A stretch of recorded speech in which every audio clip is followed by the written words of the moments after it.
मैं सत्य मिश्रा आप सभी का अपने यूट्यूब चैनल टीचिंग लर्नर्स पे स्वागत करते हैं। दोस्तों यहाँ पे हम बात करने वाले हैं सीटेट रिजल्ट को लेके कि आखिर सीटेट का जो रिजल्ट है कब तक आप देख पाएंगे। इसके अलावा जो है नंबर जो है बढ़ेगा या घटेगा, बिल्कुल हम आंसर की आ चुका था। इसके अलावा ओएमआर सीट भी जारी हो चुकी थी, तो क्या हमारे नंबर यहाँ पे बढ़ेंगे या घटेंगे, तो उसके बारे में भी यहाँ पे बात करेंगे। 89 या 81 पे जो बच्चे रह गए उनके लिए बड़ी अच्छी खबर है यहाँ पे। तो बिल्कुल भैया मैं आपको यहाँ पे बता दें, सबसे पहले यहाँ पे एक नोटिस जो है सीटेट की तरफ से जारी किया गया था। उसमें एक चीज़ कहा गया था, आप देख लीजिए।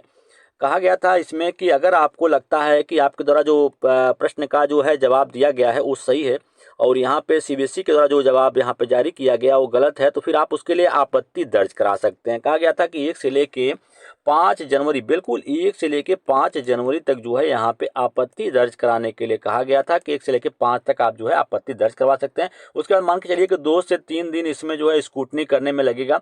उसके बाद यहाँ पे आपका जो रिजल्ट है भैया 10 जनवरी तक जो है आपका रिजल्ट जो है जारी कर दिया जाएगा। ठीक है, 10 जनवरी को वेट करिए, उसमें आपका रिजल्ट जो है वो जारी कर दिया जाएगा।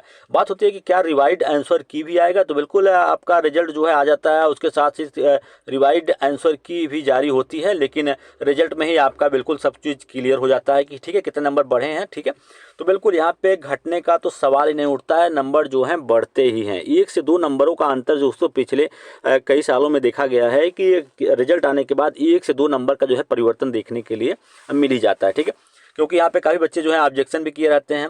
अगर सीबीएसई देखिए, मान लीजिए कि बहुत ज़्यादा प्रश्नों को अपने बदलता नहीं है, मात्र 1 से 2 नंबरों का फर्क जो है यहाँ पे देखने के लिए मिल सकता है। 1 से 2 नंबर आपके पेपर फर्स्ट की बात करें या हम पेपर सेकंड की बात करें, तो पेपर सेकंड दोनों में ही 1 से 2 नंबर का परिवर्तन यहाँ पे हो सकता है। ठीक है, बहुत कम चांसेस होते हैं कि सीबीएसई जो है अपने आंसर को बदले। ठीक है, लेकिन फिलहाल यहाँ पे अपडेट है कि आपके 1 से 2 नंबर यहाँ पे बदलते हुए दिख सकते हैं। ठीक है, अब आंसर की बदलेगी या नहीं बदलेगी इसका आपको पता भी नहीं चलेगा दोस्तों। जब आपका रिजल्ट आएगा तो उसमें आपको थोड़ा बहुत परिवर्तन जो है वो देखने के लिए मिल जाएगा। किसी के एक नंबर जो है, एक आध नंबर जो है बढ़ जाता है। ठीक है, घटता तो नहीं है, कभी नहीं देखा गया है घटते हुए, लेकिन एक आध नंबर जो है जरूर यहाँ पे बढ़ते हैं।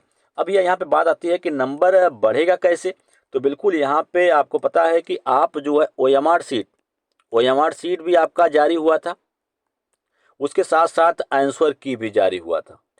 आंसर की अब यहाँ पे आपने भैया ओएमआर सीट आप पूरा मिला लिए होंगे, ठीक है, और आंसर की से मैच कराए होंगे। अब यहाँ पे एक चीज़ था इसमें आंसर की में आपके कि कहीं पे ए लिखा था, बी लिखा था, सी लिखा था, डी या ई, एफ या जेड कहीं पे लिखा था। अब इसका मतलब ये है कि आप भैया ओएमआर सीट मिलाएं और आपके द्वारा यहाँ पे जो जवाब दिया गया था किसी प्रश्न का, मान लीजिए 1 दिया गया है, ठीक है, या आपने 1 दे रखा है, तो अब भैया यहाँ पे जब हम जाएंगे यहाँ पे दिया गया था कि अगर आपके सामने ए लिखा है, इसका मतलब था कि 1 से 4 में से कोई भी अगर आपने चूज किया है तो बिल्कुल सही होगा। आपने 1 चूज किया था, ठीक है, अब बिल्कुल अगर मान लीजिए कोई 4 चूज किया था तब भी यहाँ पे सही है। इसी प्रकार से बी में भी आपके यहाँ पे 2 3 सही था, इसमें से कोई भी अगर आपने ऑप्शन चूज किया है तो फिर भैया आपका सही माना जाएगा।